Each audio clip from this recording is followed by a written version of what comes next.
My actual name is Chindo Okonkwo. I am a hairstylist. No, first of all, I'm a cook. I love food. Okay, I'm a chef. Yeah. I love food. I love cooking food. I feel like it's a lot of Leave her company name on, please. It's a lot of things that it's like how you don't have words to give to God and then you speak in tongues. So it's a lot of things that come together and then just makes something very tasteful. Yeah, so I really love cooking, and I'm a hairstylist. And above all, I actually didn't learn how to make hair. Yeah, I didn't learn how to make hair. I just asked God for something to do. And back home, before I came, I used to make beads. And then school was just very, yeah, it was just quite stressful. I'm paying to be taught, but then I get exams and all those things. So I was like, maybe I should just do something that I actually enjoy doing. And then it took me a while to actually figure out what I enjoy doing. I used to just cook and do all these things just because I didn't see it as something that would bring money in. So I used to spend money and buy food, and my friends will come over and just eat. But then they used to tell me, one particular person, I won't say his name, but he used to tell me, you should actually start like cooking and then I was like, why? Like, it's food, you just put things inside the pot and then everybody eats. And then not until NextGen started, I actually realized that it is something that God has put in my hand that I am supposed to multiply, and then it answers to your needs because it's something in your hand that you give out and then you get back something from. So, yeah. Thank you very much. I love that. Not until NextGen started. That is to say that at least when it started, God gave you that idea. Talk to me, Titus. Tell me a little bit about yourself. Arhunwunde Church. My name is Titus Bawa. I'm the CEO of Robotic Parking Solution and Zoom Auto. We specialize in selling used cars from the range of $2,500 to $20,000, and we also specialize in servicing. That's what Zoom Auto does. The Robotic Parking Solution is a company that maximizes a space that you have. If you have, like, example, two conventional parking spots, we bring our machine. It's a new technology out there. It's not yet out there. None of you guys have seen it, I don't believe. But we use that 2 parking spots to maximize the space to park all the way to 16 cars. So that's what the robotic parking solution So does. there's a need, and you guys now came up with a solution. Well, we'll know more about that. Thank you very much. Let's welcome him. Hello, my name is Osamede. I am a 2-time international best-selling author. I'm a speaker, and I sit on the board of 3 companies. One of them is a non-for-profit, and 2 are companies I own. So I sit on the board for the Manitoba Marketing Network, and it's a non-for-profit that helps business professionals grow their business with marketing and expert advice. We've helped over 10,000 businesses in Manitoba since we've been in existence. The other company I sit on the board for is Couronne Publishing. Like Pastor said, we help business professionals share their message in a big way. We do this through marketing a book. And our belief is that the best known is always going to be preferred to the best. So we help position people to be the authority in their industry. The third company I sit for is Atara Studios. So Atara Studios is a digital marketing and video production studio here in Winnipeg. And ultimately, my biggest passion really and what drives me is really to help people maximize their potential. So it's a little bit about me. Thank you very, very much. Thank you. Let me welcome all of them. My first question, the first thing I want you to talk about is not a question, is the quality that I see in you, and why I brought you to that place is that I see you have vision. Talk to me about your vision. Please, I'll be sitting at various places just in case if I come to sit beside you, don't feel like I'm going to be sitting right now. close to you. Don't feel as if, okay, why is he sitting beside me? Talk to me about vision. How is vision so important to starting a business or in carrying out a business? Okay, I guess I'll just get going. Vision, for me, at the end of the day, the way I see vision is, like Sam Adeyemi's book said, is a definition I use all the time. It's the ability to see circumstances, the ability to see situations not as they are, but for what they could be. And honestly, like if you're going to start a business, if you're going to grow a business, you have to be able to see things not as they are, but what it could be. So let's put it into practical terms. For me, the vision that really drives me is that I came from Nigeria. I grew up in Nigeria, moved here in 2006, but I grew up seeing a lot of people in lack. Like I grew up in the middle class, upper class kind of family, but I spent a lot of times, in the streets, if you can put it that way. So I saw a lot of people who were going through pain, and for me, seeing people lack causes me pain, and that was one thing I just wanted to solve from a young age, and that vision to be able to create an atmosphere, in a sense, or a society where people are not suffering from lack, because they understand all the tools around them and they can use it to provide for themselves, even just the daily essential. So that was the vision that pretty much drove me into doing, starting one business to the other, and even today, right? Like my vision has evolved, right? And now it's more or less being a voice for a generation. And again, if I'm going to do that, I know that it's going to take a lot of discipline on my path, right? It's going to take a lot of financial means to do this. So this is almost like you see the circumstance for what it could be, and then I know I need to strive to be better, right? To be able to build the resources that it would take for me to achieve that. So that's how vision really plays a role for me. Thank you very much for talking about that, Osamede, because the reason why I brought vision as number one quality of an entrepreneur is that vision, you've heard this saying that eyes that see are what? Are common. Eyes that look are common, but eyes that see are rare. Vision is that makes you see what other people do not see.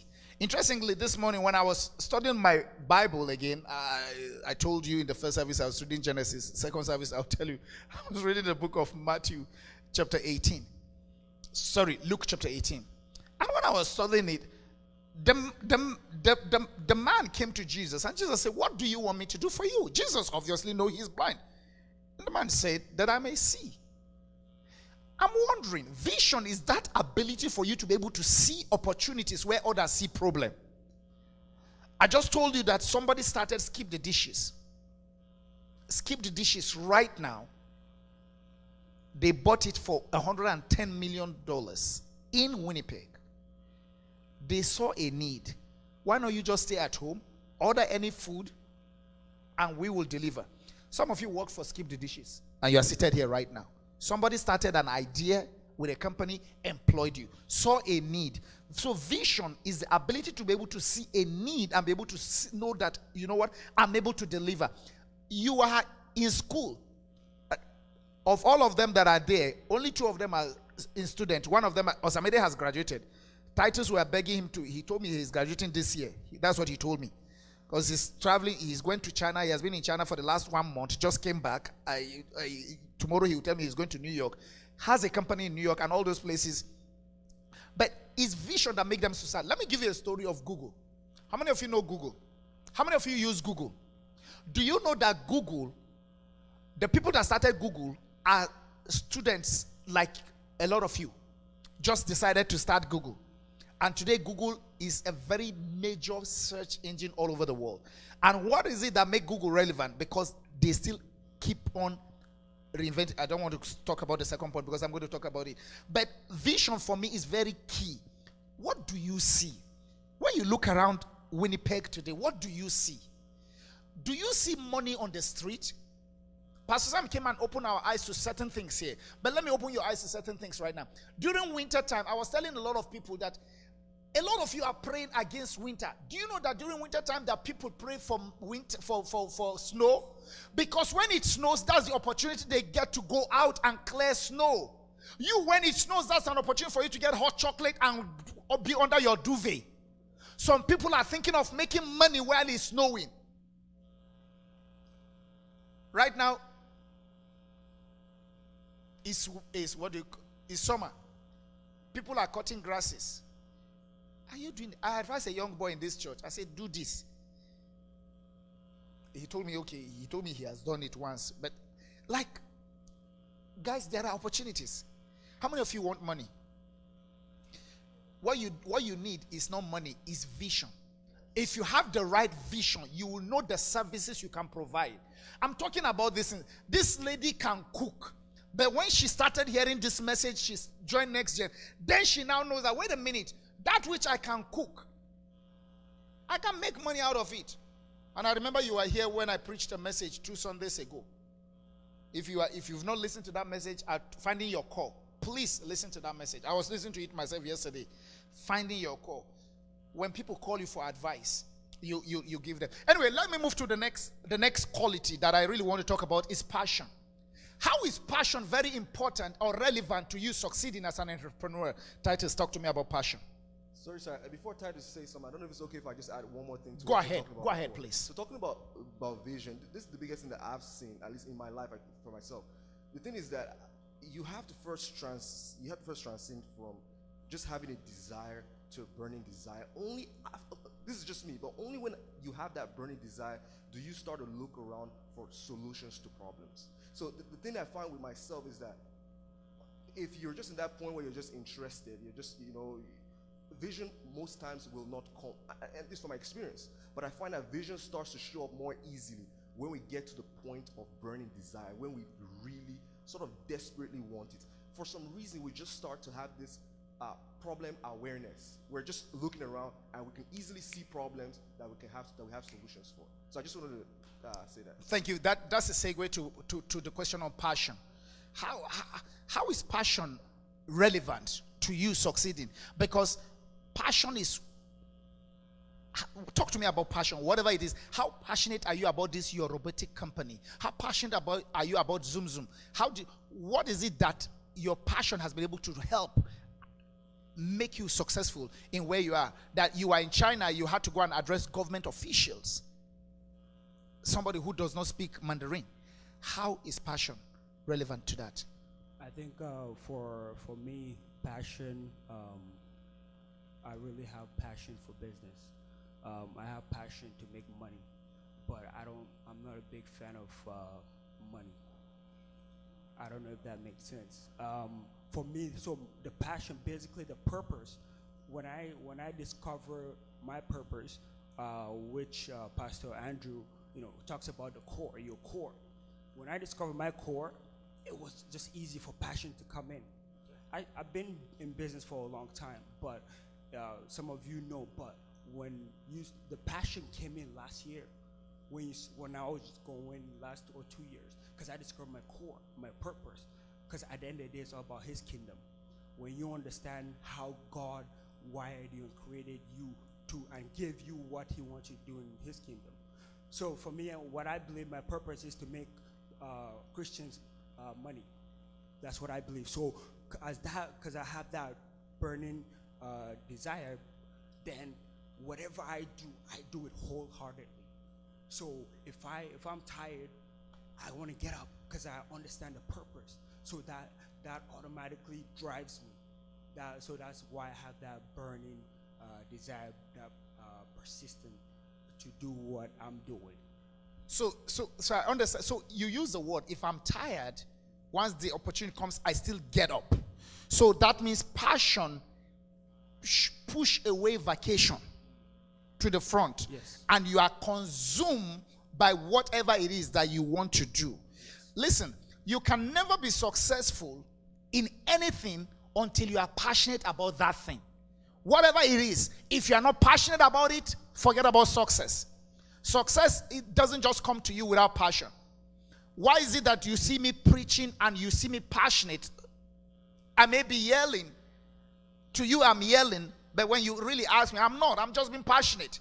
Why am I doing what I'm doing right now? It's passion. Why is Osamede using the word burning desire? That's passion. Passion is key. It is what makes people succeed. Once you are not passionate, do you know that if you are not passionate, that there are some days that you wake up, you don't want to go to work? How many of you here wake up some days, don't want to go to work? You know why? Because it's not your job.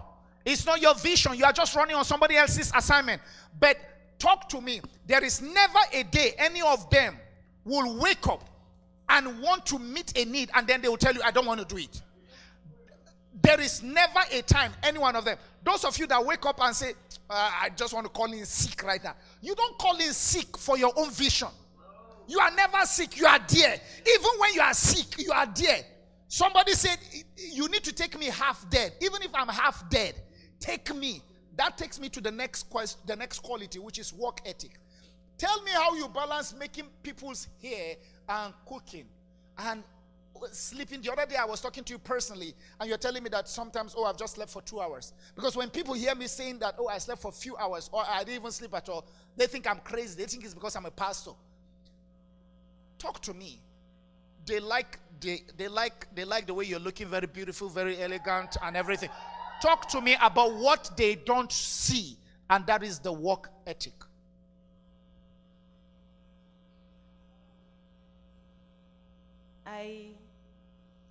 I would say, like going back to what Titus says, is what passion do you have for what you're doing? I'm doing 2 things amongst the various things I do. I believe I can do anything. I just need to see what I need to do, and then I will do it. But then I had to learn to have passion for one, but then the other one I already had passion for. So it's like I used to get very stressed out waking up to make hair. It was not something I used to look up to. But then when I realized it's something that I can do to bring in money to be able to attend to a need that I have, and then attend to that need at the level I want to attend to it. I don't even know if that makes sense. It's like you see a homeless person on the road, and then you just don't want to buy a shirt for the person. You actually want to buy a shirt, a trouser, shoes, socks, a winter jacket. So I push to do what I do to be able to get to that level I see myself going to. So it pushes me to wake up. Like, it pushes me to do what I want to do. It pushes me excuse me. So I hear you saying that I used to do this, but I don't like waking up. However, when I discovered that it can bring me money, so money now create a new work ethic for me. Yes. But then for food is different. I don't know why it is different. I see food in my head. I get ideas for food in my head. I have conversations with the Holy Spirit about food. So when I get ideas like that, my housemates can attest to this. It can be 12 a.m. As long as I have what I need in my house, I can cook till 6 a.m. Wow. Yeah. So I make it, and then whatever comes out from me, the taste that comes out from that food, it pushes me to do more.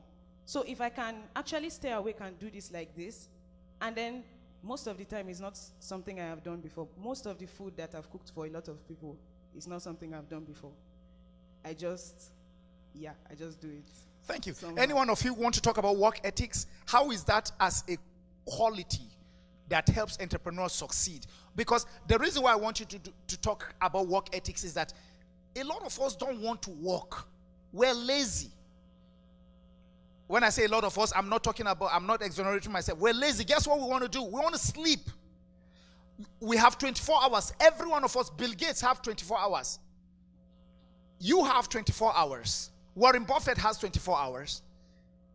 But we want to spend 10 hours sleeping, 5 hours watching television, and yet we still want to be successful. Talk to me about work ethics, please. I think for me, just a quick, straight one. Work ethic. Without work ethic, you cannot achieve what you want to achieve. That's basically it. So if you think you're going to dream about it, have that vision, and not have the work ethic, then just go back to sleep. Osamede, I'm going to throw a different question to you regarding work ethics, because I really want us to dig something. I want to bring out something from here. What is it that makes you, like, how do you get up from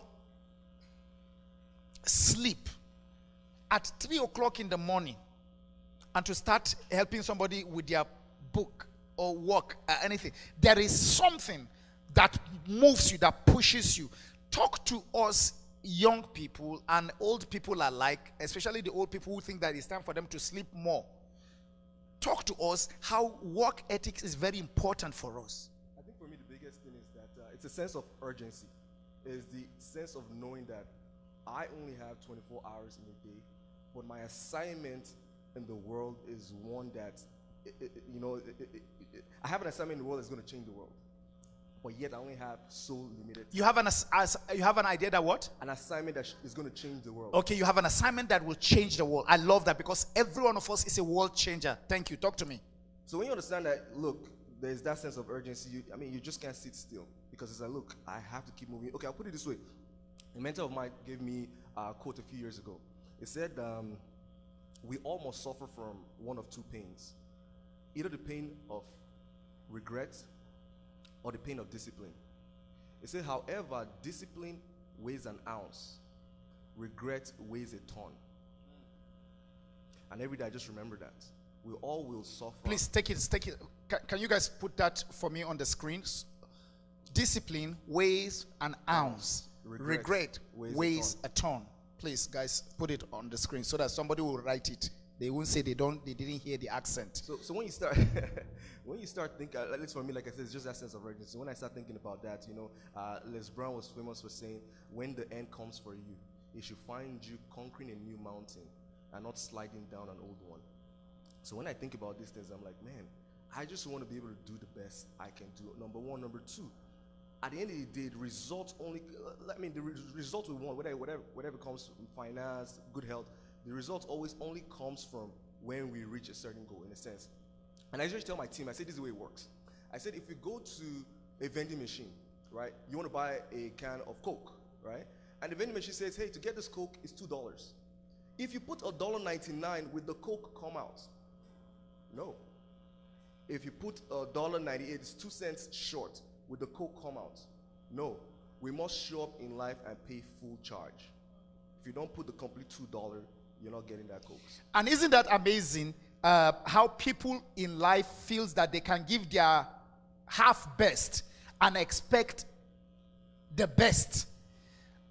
You don't understand me? Mm-hmm. You go to work. Let's even start it this way. I can tell you how successful you'll be as an entrepreneur by the way you work for somebody. If you give in half of your best to that place, I guarantee you when you start your company, I'm not sure you're going to give your best either. Hello? Right. Seller. The reality is that if you are not able to give it, because it's either you have it or you don't have it. So you show up for work, to be able to get the result of the work, you must be able to put in the totality of what that work desire. So if a Coke is $2, you must put in $2. Exactly. So for me, that's it. That's how it's like I know that for me to get this lifestyle I want, for me to be able to change the world and be able to father the world in a sense, right? I need to show up and pay full charge. So if that means sleeping 2 hours, that means sleeping 2 hours. I know that even if I put $1.99, I will not get the result I want. So I must put the complete charge. Thank you very much. Come on, let's appreciate them one more time. Let's appreciate them. But just before you say, well, this doesn't concern me because obviously I work for another person, I'm not doing this. Let's handle these excuses. Why do you think, any one of you can talk to me about this, why do you think people really don't succeed as entrepreneurs? What are the first 5 major things that you can bring out? That maybe you look around, young people, all of you are obviously young, all of you less than 30, but all of you traveling the globe, less than 30. All of you traveling the globe, all of you are Christians, you are born again, you have the same challenge that young people are having. What are some of the maybe like I said, some of the excuses that you hear your friends are making in why, well, this thing is too hard, I don't want to do this, or I can't be an entrepreneur, I'd rather work for somebody else. What are some of the things, the challenges that you feel young people talk about today? I think for me, most of them talk about money. They dream about a certain business. They talk about money. They have a big vision, but they believe that with their current stage, they cannot finance the money. So for people who want to start business, I have people who come to me, they're saying, oh, I want to start a dealership, but I don't have money to start. So for them, one is money, and then the other one is focus. Personally, myself, that's what I've struggled on before, lack of focus. So I had to get mentors. For example, Pastor Andrew is one of my mentors. He drilled me with focus when it comes to focus, because I want to get to that chair, for example, but for some weird reason, then halfway there, I want to get there, and halfway there, I want to get there, halfway there. So that's focus. I had no focus before. So when my mentor started drilling me on focus, then it got to a point that if I want to get to that chair, I have to get to that chair first before I can go anywhere else. Titus, if I may say that, because I've had the privilege of mentoring you and I'm still mentoring you, but one of the things that I see with young people, and I'm glad that you're able to share this area of your vulnerability, is distraction. So many things distract us. So many things. Today you start this, tomorrow you want to start this, next tomorrow you want to start this, and especially when you see that, okay, somebody started something and all of a sudden that's the happening thing, and you want to quickly rush into it and say, well, I want to do it. Let me give you one example. Network marketing. How many of you are in network marketing here? You're doing network marketing right now, stand up. Network marketing. Any kind of network marketing. You're into network marketing, stand up. I know we have them in this church. Nobody in network marketing in this church? Wow. Oh, they are not around. Oh, okay, so they normally, those of you in second service don't do network marketing. That's interesting. That's cash, cool cash leaving your hands. Do you know what network marketing is all about? The people that buy products get people into it, and then money comes around and everything. Like, there are several companies like that. Anyway, my issue is that you see a lot of young people, a lot of even old people, elderly people being distracted. If you are passionate about what you're doing, stop being distracted about, as long as you've got the vision. Don't forget where we started. I've brought vision, I brought passion, and it's deliberate, and I brought work ethics. If you are passionate, don't be distracted, because there are so many things that will distract you. So many things. Now look at NextGen Worship Center. Everything you see NextGen Worship Center do is intentional. We have a purpose. What I'm doing right now is intentional. If you've seen the way I do this, I move from seat to seat. I look for an empty seat in between and I sit down and I do it. It's intentional. You need to ask me why I'm doing what I'm doing before you just think that, okay, because I see Pastor Andrew do it, I will do it. No. So that's one challenge that I see young people have, or people have, and it stops them, it limits them from fulfilling destiny. The other thing I want you guys to talk about, which you didn't mention, is what about the idea of limiting belief? Limiting belief. Is that something you find in your generation with young people that, you know what, I'm not good enough, I don't have what it takes? Yeah, honestly, I think it really comes from, I do agree, yes, but it's one of those things where it's more of thinking small than really is of limiting belief, what I have found. And for me, I've come to really realize that, man, it's very interesting, because we come to church every Sunday, we hear the word of God. God has told us that we're chosen people. We say all these confessions, right? But it's almost like we don't really believe. So for me, I've come to the point where you either have to take a chance or remain mediocre in a sense. So to answer your question, yes, it is a challenge. There's a challenge of small thinking or limiting belief. And the way to really solve it that I have found is to jump. Just like Steve Harvey says, yeah. You just have to believe that the word of God is true. So you just have to just jump. Yes, talk to me, Chindo. There are a couple of people that I have clients like literally every day, and then you're like, I had a lady recently, and then she said she just moved into the city and she's looking for a job and whatnot. Her husband is the only one working, and I asked her, what can you do? And she said she's a nurse. She was a nurse where they were living before, and she's looking for a nursing job. And I asked her, because she was she kept going on and on how they have to meet this need, they have to meet that need. And then I asked her, what do you think you can do if it is a problem that your husband is the only person working, you have kids, and you have needs? So what do you think you can do in the meantime before you actually get a nursing job? And she said there's nothing she can do. And I asked her, I said, where you were working before, the way the regulations there and here are different. You could actually go to a school and ask, maybe just walk around the school and ask for the school of nursing. You go in there and then you ask the students. There are people that, a lot of people don't realize that they have something to give. So the fact that you don't even realize that you have something to give already limits you. Because you're there and you're like, there's a need there, but then you feel like you're not up to it. But then you don't actually realize that you can actually look at the person and tell the person, funny enough, I actually wrote down, I'm like, the same way we give our lives to Christ is a first step. You have to read a first scripture before you can start studying the Bible. So it's step by step. You actually have to, and then if you're doing something, you have to, it's like worshiping God. You worship him, he blesses you. But then you have to do it in spirit and in truth. So whatever you're doing, you have to do it 100%. If you're not ready to give 100%, it's already a limit. Because there are other people out there that are doing the same thing you're doing, but what makes yours different? That's what actually breaks the limit. So if you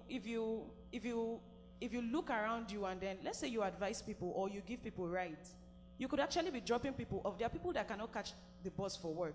There are people that don't wake up early enough to actually meet the bus, and maybe they have to call in late or they have to cancel their shifts because of the distance. You could give them a ride and then they pay you for it, or they get gas into your car. That way you don't have to get money from your account to pay for gas. But then you actually have to look past the fact that I don't think there's anything I can do right now. You also have to share with people. You have to share what it is that is going on in your mind, the ideas you have, because you never know who you might meet. If you feel like you're a reserved person, you keep quiet, you're going to remain reserved like that with your ideas reserved. Yeah, so I was wondering, the talents we got, I was wondering why he came back and asked them what they did with it. The person who buried his one felt like he had just one thing, so it's better to, I don't want to waste it. I don't want to waste it. I feel like, what if I fail when I'm doing it? I could have said, oh, the fact that I don't know how to do hair, or I didn't learn how to do hair, I could sit down. If someone should come to my house now and say, oh, I want to make my hair, and I tell them I didn't learn how to do hair, they will go home. I really want to, I didn't get to go into that. Sorry for breaking, for cutting in. But I want you to affirm something. You are making money. You charge people to do their hair today. Yeah. And nobody taught you how to do that. No. I want that to sink in. She's charging people today, but she didn't go to school to learn it. And she makes beautiful hairs. You do for my two daughters that I can attest to. Yeah. So, I segue into the other thing that I want to talk about, what is about believing in yourself. If you don't believe in yourself, I don't think it's possible for you to succeed. While I'm talking about that, please, ushers have questions. Sorry, they have papers. If you have a question, I'm going to be wrapping it up right now. But how many of you are getting something? Because we're really provoking you. What we are doing is that it's not a feel-good kind of a session. This is a provocation session. That it brings something into your mind that, wait a minute, I have something that the world needs. I need to start. I told you that the founder, the owner of KFC, was almost to commit suicide at the age of 60-something, right? Then he remembered that I can do chicken right. And the guy went to do chicken. And at the age of 80-something, he's a billionaire. Abraham left at the age of 75. So your age is not really what we are talking about. The question is that, Miles Monroe says, better you die empty than to die with potential. So people have potentials. But all we are right now is that we are stuck with bills. We are stuck with increment in your place of job. We are stuck with, Lord, I need them to employ me. Rather than, how can I create a job? Any one of you can talk to me about this. Yeah, sir. I actually wanted to add something to what Chindo said, because I think it is really, really powerful. And last week, I think I might have gotten one of the biggest hits on that when Bishop Chimbudu came. And he said something that absolutely blew my mind. He said, for an anointed man, anything in his hand is a weapon. That was it for the day. I was like, I was ready to go home after that. Anything in his hand is a weapon. And I feel like the Spirit of God started to tell me that the problem most times, and this was a message from me and it might be applied to someone else, we fail to look at what we have in our hand. Like actually take time to think, what do I have in my hand? And it reminded me of Moses in the Bible. And it says, Moses got to this Red Sea. Man, think about this. This guy, they left Egypt. There's this whole army coming after them. And then they arrived to the biggest challenge they've ever faced. They were going to die. And all of a sudden, the only thing God is asking him is, what do you have in your hand? And the guy's like, man, it's just some staff. It's my working staff. He has been working with that staff, so he had seen thing finish. You know what I mean? They say how they say, familiarity breeds contempt, right? He had been working with his stick and said, oh, it's just my staff. And then God tells him, stretch it forth. And it was that same staff, that same nothing that parted that biggest challenge. So I find that a lot of times we're standing in front of our Red Seas, and God is just saying, what do you have in your hand? And let me tell you, this is not even theory, true story. When I first came here, 2006, 2007, right? Myself and David, we started a company from our basement. True story. Just like your story. And the reason I'm saying is that to encourage someone else that, look, at the end of the day, we have so much already in our disposal. If you're in Canada, you have so much already. The internet. You have an edge. Like it's crazy. Like we learned to print. Understand this? We learned to print commercial printing off of YouTube for free. And we built a business. We ended up even buying out a business that had been in business for 9 years? 9 years. The guy trusted his entire family business to two guys. We were maybe 22 or something like that. Why? Because we had learned some skill off of YouTube. You learn it from YouTube for free. And you are going to the university and paying 10,000. So that's a very powerful point that you made there, because a lot of time we just need to really examine. The problem is that we're not examining what we have in our hand, number one, or we're taking it too lightly. I say, oh, it's just YouTube, it's free, I just know how to do hair. These things are out there. Just to add to what he said, the thing, like, I learn things also through YouTube. So I ask you, what do you want? What do you want done? And then you get people from different countries, you get people from different tribes, you meet people from different places who don't describe things that you know the same way you describe them. In Nigeria, we say cornrows. There are people I've met that say lines. Some people say fishtail. So I go and then I look for what it means. Sometimes it has a twist to it. But then in that twist, what do you think you can add to it? So that your own video can also be on YouTube for someone else to watch.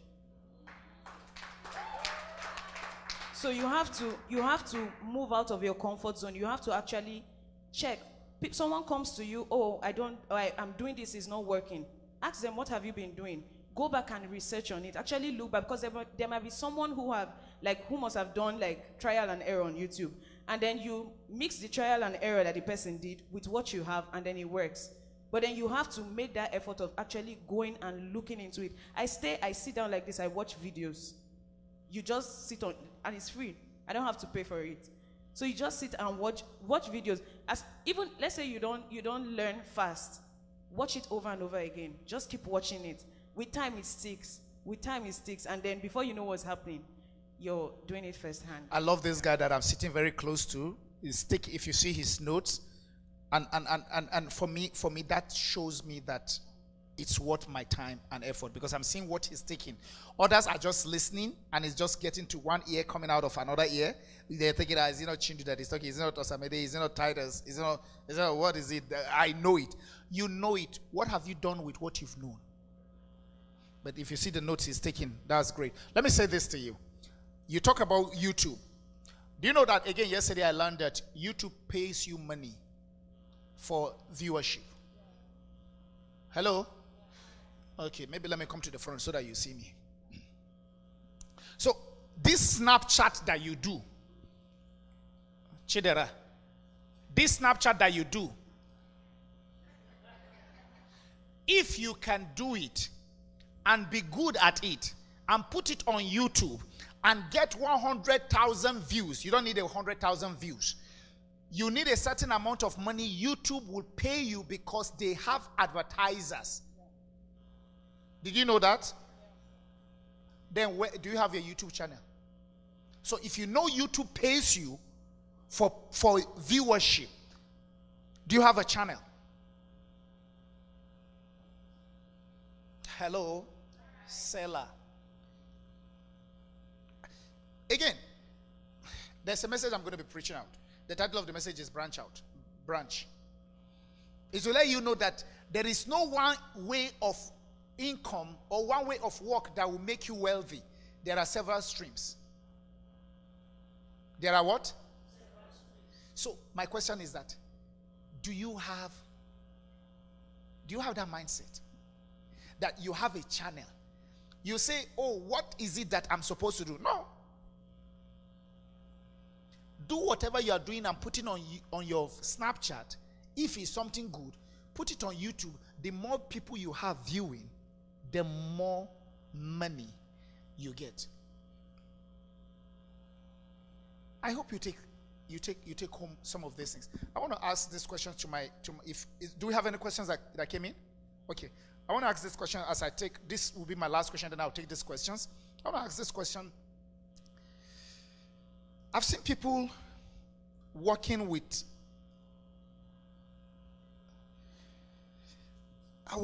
fear. Fear is a factor. Fear of failure. Osamede, you've never worked for somebody. Titus, I honestly can't remember you working for somebody. You've never worked for somebody. Chindo, you've worked for somebody once. For 1 month. Chindo, I'm not sure if you've worked for somebody. But you guys have started your businesses, your companies. How did you handle the issue of fear of failure? Okay, I guess I'll just get started. Fear of failure. Honestly, I don't think you can really get rid of that. That's the fact. In my experience, you can't get rid of it. You just have to learn to feel the fear and do it anyhow. The key is that if you try not to feel the fear, then it's going to come stronger. You need to feel fear and then ask yourself, what am I scared of? Because a lot of these things, there are ways to hedge your risk in every business. Getting a partner, learning a little bit, getting a little bit more information. There's various ways to sort of face these fears. But the key is that you have to be willing to first face the fear. Even till tomorrow, there's still ideas where the levels we want to grow the business to, there are risks I take on, and I still feel that fear. But then I've learned to feel the fear, understand the fear, and then separate fear from danger. Because danger is real, but fear isn't. A lot of times we've lumped it up together. So I've learned that you feel the fear, separate, okay, what is fear? What is danger? And how can I protect myself against danger? And then take action. Thank you very much for sharing that. Yes, Titus. Yes, for me, fear, like Osamede said, you can't get rid of it. But for me, at the beginning stage, it was more, I had two things, just fear of failure, and also fear of what other people will say when I fail. I love the second one you brought, because fear of what other people will say when you fail. I love it. Yeah, go ahead. So for me, it was more that much fear of like, what will other people say if I fail this? It wasn't more towards what, fear of failure. I could, this fear, but I could care less, but it was more of what other people would say if I fail. Like, what would you people say? What would my parents would, you know? But then it got to a point where that's why it's good to have mentorship. You always have to have mentorship. I was speaking to Pastor Andrew. He was just drilling, just giving me his, his examples of stories of how he, went over it. But that's why I got to a point where right now, honestly, I could care less about what other people would say if I fail. I could care less. But there's also that fear of failure. But like he said, there's a fear of failure, and then also there's a risk to it. So if you take that apart, then you can manage the risk. When you can manage the risk, then it's easy to move forward. Thank you. Chindo. I would say there is my own fear was fear of not delivering 100%, and also what Tyler said, fear of what people will say. For me is, if I make your hair bad, there is nowhere that you go that they won't see it. Like, everybody will literally see it, and if they ask you who made your hair, that's the end of me. Because once you give the name, and they know to avoid me. So I was really scared of, what if it's not what it is supposed to be? What if the hair is not nice? What if the food doesn't taste good? What ifs, a lot of what ifs. And then the first time I attempted, so I started from a very low pricing to give myself time to build myself up and then build up my charges. So the first time I made someone's hair, there was service in church that evening. I don't even know why she came to me in the first place, and she goes to that church. And I was in the washroom for quite a while, just so service can start, and I would just go and sit down. And then I came out, and everybody was like, "Oh my God, you make hair? I didn't even know." And I was like, "Is it bad? Is it?" And then they were like, "Oh yeah, it's actually good." So I went back and worked on myself, basically. The fear is still there. The fear is still there as to, what if it is not 100? But then I have to always give in my best. I look at it as, what would I want someone else to do for me that I feel I would look good, to be able to do it on someone? So if I feel like it's not going to look 100% on me, I won't do it for you. Even if you bring a style that I feel like doesn't fit your face, I'll tell you it doesn't fit your face. Because I'm at risk. If I do what you want me to do, and then you go out and then you're looking funny, you're supposed to be like a billboard for me. So it's not going to look good. So I just put 100 in everything I do, and then it helps me get rid of fear. But then, for the one of risk, there was a time when I started cooking, and then someone got my number from someone, and then the person ordered for quite a quantity of food. And then, first trial, it was like a large quantity. I used my money and bought I didn't even ask for a deposit. I got all the ingredients, every single thing. Then, time for her to come and pick up the food, her number was ringing and she was not picking up her phone. And the food was cooked just there like that in my house. And I was like, God, you know this is not small money, because my money has gone into it. And then she's not picking up. The person who gave me her number said he doesn't know, she's not talking to him anymore. And then I'm like, I don't understand. Like, there was literally nothing I could do. So I sat down and I said, angels, wherever she is, make her uncomfortable until she calls me. And I was supposed to leave the house for church. And she knew, because I told her what my schedule was and all that. But then I was supposed to be in church, let's say 5:30, and she called me at 5:25 and said, oh, she's on her way. Then she's like, oh, I'll send you the money, Interact. And I'm like, okay. She told me before she came, and this was like 20 minutes ago. I don't think Interact takes that long. I didn't see it. And then when it came, the password she gave me wasn't working. She had already picked the food. And I'm like, God, I know I will not sweat on another month. But then it taught me that even if I'm going to risk, I have to risk it 50% to the best of my abilities. So even if you want me to do something, you have to give me a down payment, so that way I don't lose. you will have to come to me one way or the other, because your money is with me now. You have to come to me. So you have to find that one thing that you can hold the person with, basically. Thank you for sharing that. Thank you. Thank you. All of them said something. All of them said something which I want you to understand. All of them still have fears. You know the reason why I asked that question is because so many of you are seated here right now. The reason why you're not thinking of doing anything is you're thinking of what happens if I fail? If I open the store, will somebody show up? Pastor Drew, when you started your store, did you know who will show up? You just opened. Are people showing up? Is there a day that you go there and say, Lord, let somebody show up? Because you don't own people. Pastor Blessing, do you know who was going to show up? Now you are starting a second store. You have not finished knowing who is showing up on the first one. You want to see who will show up on the second one. Listen, all you see is you hear successful stories. There is nobody today. Give me a name. I just spoke to you about Skip the Dishes. How much did they make? That's the success story you heard.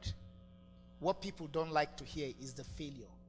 I can bring these owners of Skip the Dishes and they can tell you how many times they have failed.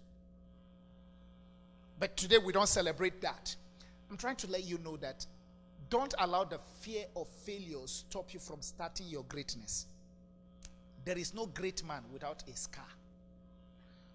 Show me one great person and I'll show you so many scars. Scars of rejection. Scar of being talked about. Scar of being lonely. Not being alone, lonely. Like because, scar of being alone, not lonely, sorry. Nobody to connect with. Scar of being misunderstood. Scar of people cheating on you. When I say cheating on you, please don't bring the idea of husband and wife here. I'm not talking of that cheating on you. I'm talking about somebody who will tell you, I need to do this, and they are not providing the services.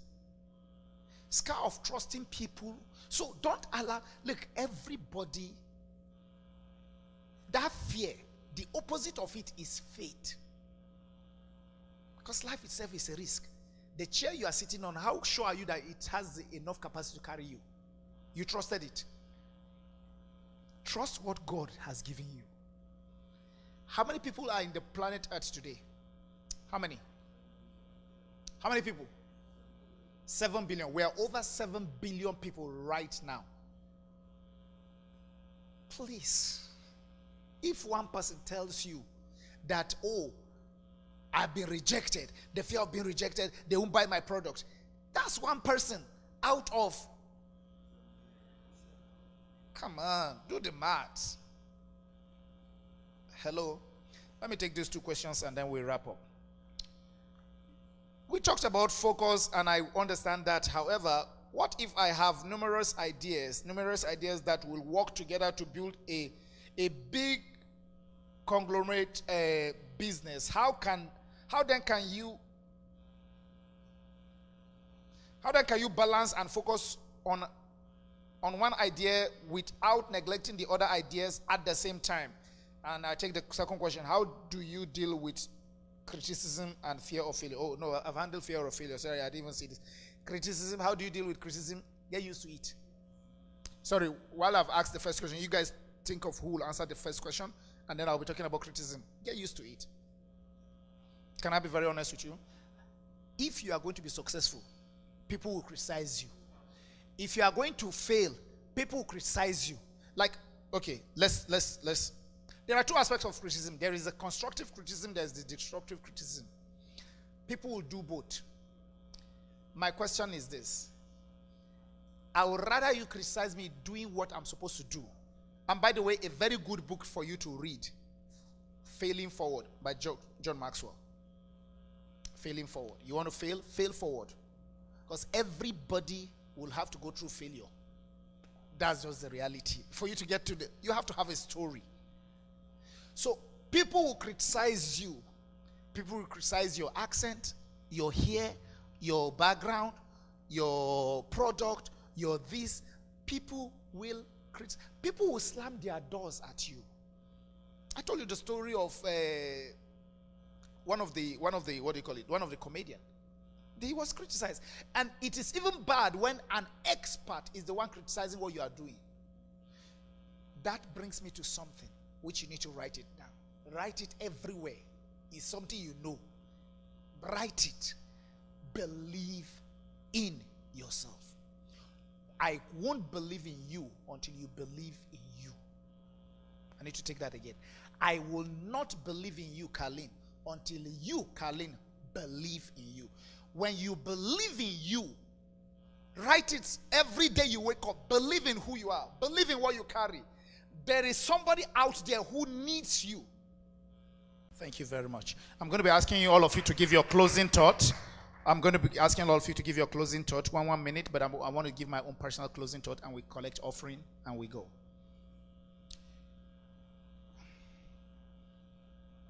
My closing thought is, as we are about to leave this place, what have you learned today?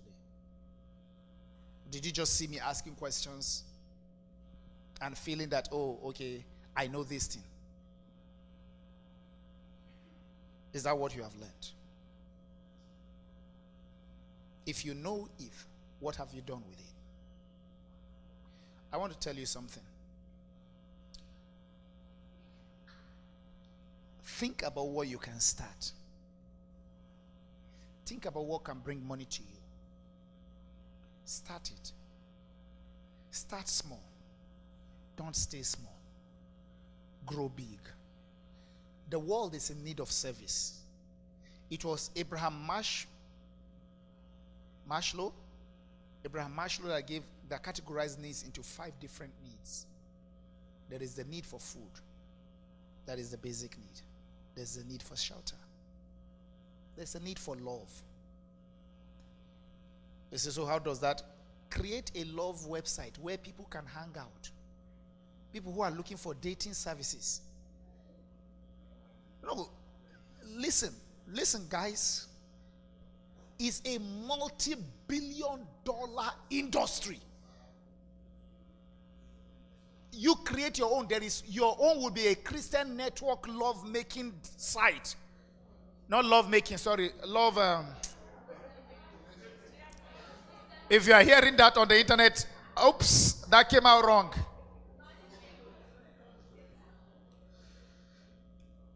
Create a site like that. You can create a site for people that are 50 and above. They can date. 20 and above, they can date. I know you are hearing that you want to criticize that. That's your business. But create these things. There is a need for security. How can you offer a service of security for people? Maybe they are afraid of working. Winter is coming. It's going to be from 4 o'clock. Some people will have to, maybe from 6 o'clock is still dark. 7 o'clock is still dark. And they have to walk to their bus stop. You can start your work at that time. And tell people if you need somebody to walk you to your bus station, to your bus, just call this number. And employ people to do that. Certified people. What I'm trying to let you know, guys, opportunities are out there. You see this suit? Why can't you go and learn how to dry clean? Why do I need to go and pay somebody else to dry clean this suit? You can start your own at the basement of your house.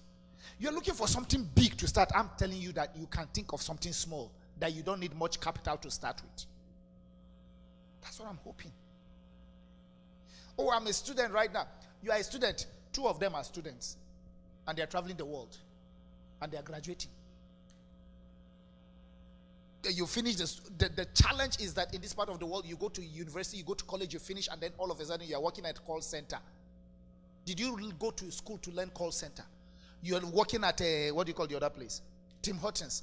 I don't have an issue you working in those places. But what I'm telling you is that you can start small as a student. What are some of the needs in schools that you can meet? I pray that the Lord will cause you to run with this. That I will know that this month of entrepreneurship is really raising giants who will go back into thinking and to say, what do I have? Just like Pastor Sam told us, 2 Kings chapter 4, that woman said, I have a little oil. Closing thought, one minute while you prepare your offering and your tithe. If you are blessed, say I'm blessed. If you are challenged, say, I am challenged. I will do something. When I ask you people to submit your ideas, by September I will start meeting with each one of you.